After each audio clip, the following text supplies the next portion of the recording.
Hey, Kayflan. Hey, Waf, what are we up to today? Today we're going to nerd out with adding rows and columns to a data frame. Because what we've done so far is we've imported a lot of data into a data frame and into pandas. But what we haven't done is we haven't actually added our own data. So one of the most important things we can do is we might want to add a column to a data frame and actually do a calculation based on other data. Ooh, so basically take the columns we already have and create a new column from that. Yes. So for example, we might have data about a bunch of people's heights. So I might have a data frame where I have your name, and then I have your height in feet and your height in inches. And so your name is Kayflan or Karle. Yep. And then how tall are you, Karle? I am 5'10". So you're 5 feet 10 inches. So that might be your row in this data frame. Yeah. And then I am Waf, and I am 6'5". So these are two different rows we have in the data frame. And we might want to calculate the total height in inches, not feet and inches. So total inches is a new column that's not in our original data frame. Ooh, yeah, but we have data that we could use to calculate it. Yes, so we can write a formula in Python to add a new column to our data frame. And to do that, the syntax is going to be that we're going to, if this entire data frame is df, we can go ahead and use df and then use a square bracket and a quotes to refer to the column name that we want to add. Ooh, so what should we call it?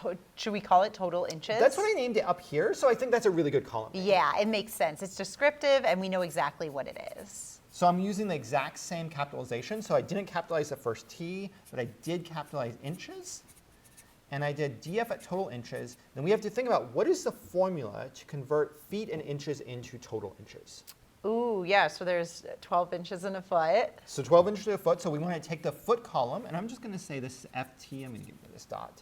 And so this is the df dot ft, so the column ft. Yep. And we want to multiply that by 12. Yep.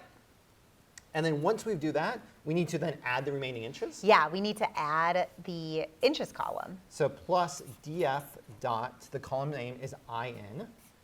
And this is going to go through every single row by row, and look at the Kayflan row and do 5 times 12, which is 60. Which is 60, plus 10 is 70. So the total inches column, after I run this line of code, will now have 70 because it takes the value for feet, multiplies it by 12, the values for inches, adds that to the result of the multiplying feet by 12, and we got 70. For me, I have 6 times 12, which is 72. Yep, plus 5. Which is 77.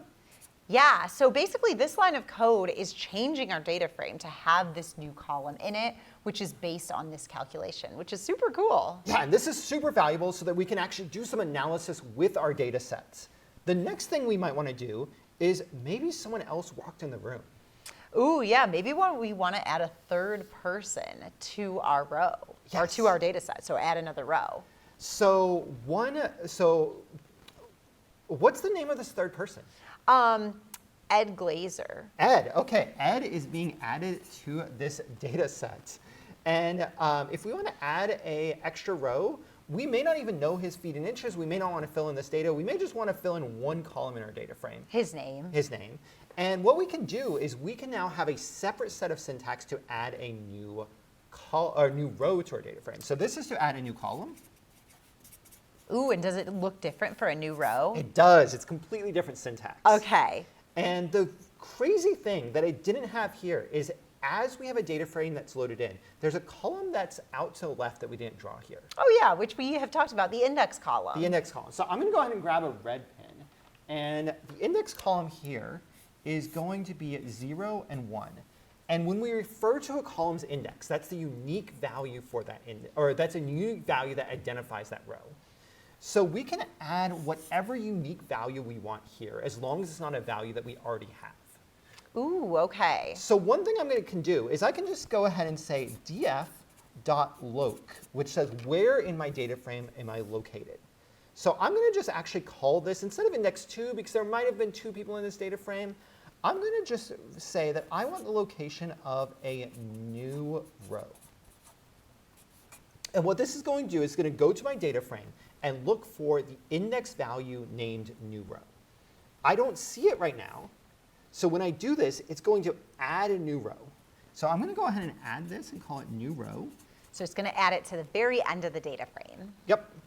And then I want to go ahead and assign new row to be equal to all of the columns that I have data for. Here I just have data for the name. Yep. And this syntax is very unique, and it's the first time we're seeing this in the class.